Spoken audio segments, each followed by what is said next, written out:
Thank you, Madam Acting Deputy President. As a servant to the people of Queensland and Australia, I want to speak about this topic. But first I want to say that I was with a group of people in the community in Moolameen. In fact, it was a town meeting. And I was brought to tears almost. And I felt angry and ashamed to be a member of Parliament, federal Parliament, because I could see the damage that this building, the people working in this building, are causing to people right around the country. But Moolameen is a small town in southern New South Wales, and I was disgusted, and as I said, almost brought to tears. I've just come from a meeting with farmers from the southern Murray-Darling Basin, and a meeting that my office organised for them with the Commonwealth Environmental Water Holder and the Murray-Darling Basin, the Murray River operator. And that is a mess as well. The Murray-Darling Basin plan, is a mess. And I'll come back to these things because what we want to discuss today is this sports rorts affair. When I am on the Finance and Public Administration Committee, I was involved in the hearing into the taking of jobs by former Ministers Christopher Pyne and Julie Bishop. Before they'd even left Parliament, they had their jobs lined up for after leaving Parliament. And that, to most people, seemed like a breach of the Ministerial Code of Conduct. And we were inquiring about Martin Parkinson, who had been given the role of investigating the appointments of these two ministers and to see whether or not it complied with the Ministerial Code of Conduct. Now, I pursued Martin Parkinson as the former head of the Office of Prime Minister and Cabinet, and it was on his last day, as I remember, basically hours before he was due to retire. And I pursued and pursued and pursued with simple, fundamental questions about the investigation he had conducted. And of course it exonerated both the former ministers. But only after some time did it emerge, when he was trapped, that he had no investigation power. He had no investigatory powers. So the Prime Minister had invested in someone to do an investigation, someone who didn't have any investigatory powers. And the same thing happened here. This is not just a cover-up about sports rorts. This is a cover-up about the lack of investigation. This is getting deeper and deeper and worse for the government. And why are they doing it again? Because they got away with it. This is one of the hallmarks of corruption. But what can we expect when we have a marketer as a Prime Minister, someone who can use a glib slogan and get out of the problem, someone who can build a facade and then sell it? Well, this is empty of substance, but there is plenty to hide. Corruption itself is harmful, but worse, it kills democracy. Integrity is the hallmark of democracy, and true democracy is the prerequisite for integrity. Integrity is more than just about corruption. It is about truth and facts. And that should start in this Parliament. This is certainly about the Prime Minister. It is about the government. Above all, it is about our Parliament, because it is letting the people down. It is about every senator and every member of Parliament in the lower house. Federal Parliament has forgotten about integrity, forgotten about the people that we are here to serve. Sports rorts is simply a symptom of the bigger issue. So let me give you some examples that point to the bigger issue. Water. Which party has neglected water infrastructure? The Labor Party and the Liberal Party, with the Nationals meekly tagging in along behind. And the Greens have driven that agenda, and the Liberals and Labor have allowed them to do so. The Bradfield catchment right now in North Queensland is undergoing flooding, and the water is flowing out to sea. And according to the Greens, harming the reef. Who is allowing this waste? The Labor Party, the Liberal Party, with the Nationals tagging along behind meekly, and the Greens driving the bus. The Murray-Darling Basin. Which party's policies destroyed the Murray-Darling Basin and family farms and is hurting the environment? The Labor Party, the Liberal Party and the Nationals tagging along meekly behind, and the Greens driving the bus.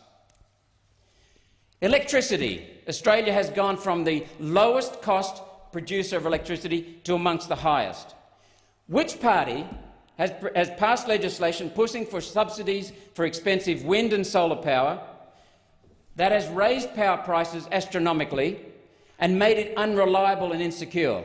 The Labor Party and the Liberal Party, with the Nationals meekly towing along behind and the Greens driving the bus. What about the renewable energy target? Which party supports a renewable energy target? Well, let's have a look.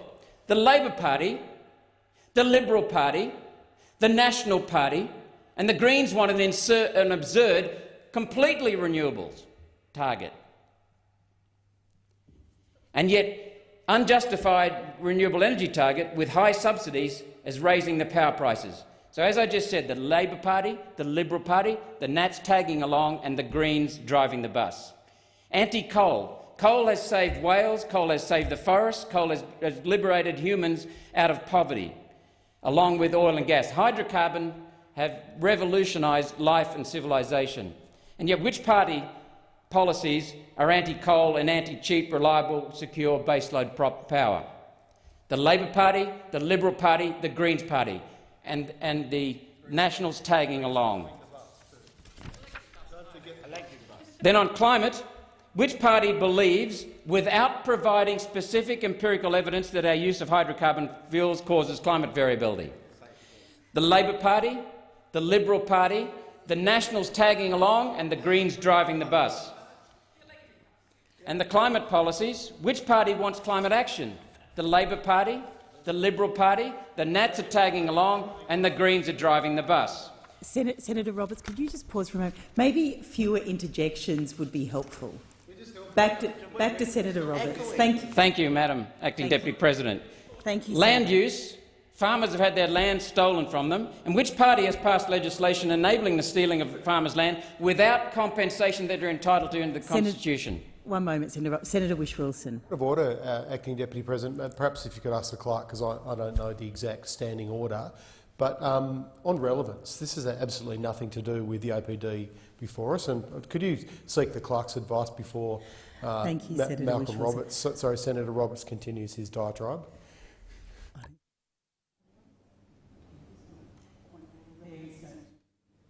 There is no point of order. Relevance is interpreted liberally. Thank you. Thank you, Senator Roberts. Thank you, Madam Acting Deputy President. This, along with PFAS, the ideological assault on rural Australia, the decimation of fishing, the destruction of the PFAS on the environment, electoral control, native vegetation restrictions, killing of Australia's rural and productive capacity, the record debt, the foreign ownership, these and many other issues come from this building. The source of most of Australia's problems governmentally are coming from Canberra. That's why I was in tears at Moolameen. And to answer the questions before, the reason why this is significant is because this is the core issue. Sports rorts is despicable, but it is but a symptom of the disease in this building. That's why I was in tears at Moolameen. That's why I felt ashamed. That's why I felt angry. And that's why I will call out the Greens. Which party did all of this? The Labor Party did it. The Liberal Party did it. The Nats meekly towed along, and quite often the Greens were driving the bus, with the exception of PFAS, where they're trying to help. When people like the Greens and Labor's Senator McAllister call me names, or Senator Whish-Wilson call me names, they imply, and sometimes imply ridicule, they admit defeat. Because if they had a coherent argument and data and facts, they would present that. So I thank these people for their ridicule, their name-calling, because it confirms my argument.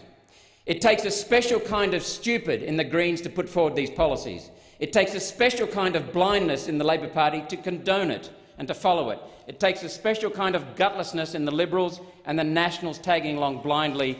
And this is what enables this disaster in the sports rorts, because the disaster is sourced in this parliament. The Australian people need an independent integrity watchdog that goes well beyond this debate today. It is needed, it is essential. It's been only a short while that I've come to that conclusion, but it's because I believed initially that the parliament should be responsible for itself. I can see that that has failed. repeatedly failed. The Australian people need an independent watchdog. And I'll ask the Australian people to remember that they alone can change the constitution in this country. That makes the Australian people the sovereigns over this parliament. So I ask the people of Australia to think about their vote when they vote in elections, whether it be council elections coming up in Queensland, state election coming up in Queensland, or federal election coming up in 2.5 years. Who voted this mob into parliament? The Australian people did. Who can change parliament? Only the Australian people. Thank you, Madam Acting Deputy President.